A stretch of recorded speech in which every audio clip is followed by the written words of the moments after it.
Et voilà, merci beaucoup nos téléspectateurs. Banso au message pour l'émission de Bino Ciel Ouverte. Il y a œuvre caritative. Le tout ça a la carte 6 total moi na biso na kombo ya Esther. Il y a Esther na biso de Omura lelo. Et bon découvrir pour la nuit total ya Esther lelo total ya na bitinini. Émission na Bino elobelaka na matali œuvre caritative lisungi. Le to ye awa na carte 6 pour total ya Esther. Bino bo boyeba si ni to pas Esther. Mbote maman. Mbote papa. Bonne santé. Santé bien. Tout le monde a biso awa na carte 6 pour mes amis. Problème ya ngeza ya mwana. Ale bazongisa mutuko baoperaki ye. Lelo na ye pa na bafinesse mwana na problème. Merci. Esther a un problème, il y a opération. Bapera Esther opération il y a Style ana place pour ça la salité banda qui est banaté. Des docteurs opéraki yende ba blessure mutuko libana.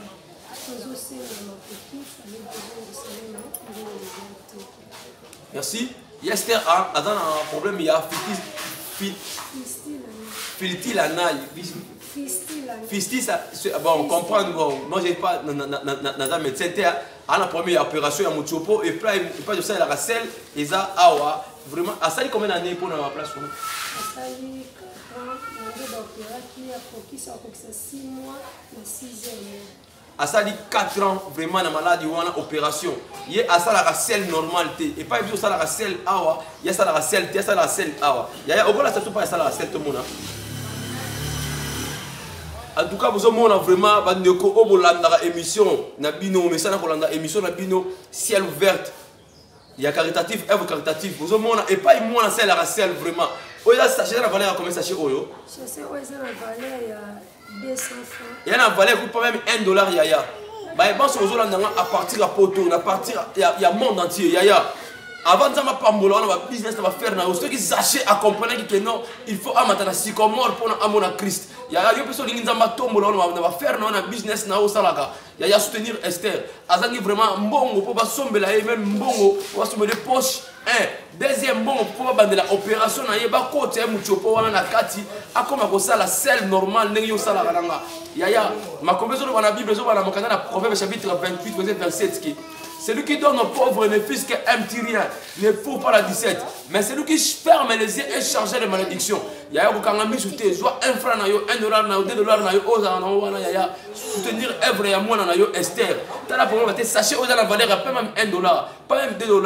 Tu as la sachet. Ils ont vraiment passé, ça dit 4 ans de maladie, mucho peu dans la banda. Soit $1, $2, soutenir vraiment. Tout ça, il y a quel numéro? 666 945. Voilà le numéro Merci beaucoup, Pepe Tazi, Mado Kesse, Joseph Près, mon partenaire et mon père spirituel passé de la foi. Esther Yoyo, vraiment, Yaya, Esther Yoyo, Bible message à la Tabu Samba, Yo message à la Bola, mon avis. Tala Esther Yoyo, vraiment. C'est au tuto, l'a dit Santiago, Bible sur un poto, Botala moi, Nabino, Azangi vraiment bon, on va de la opération.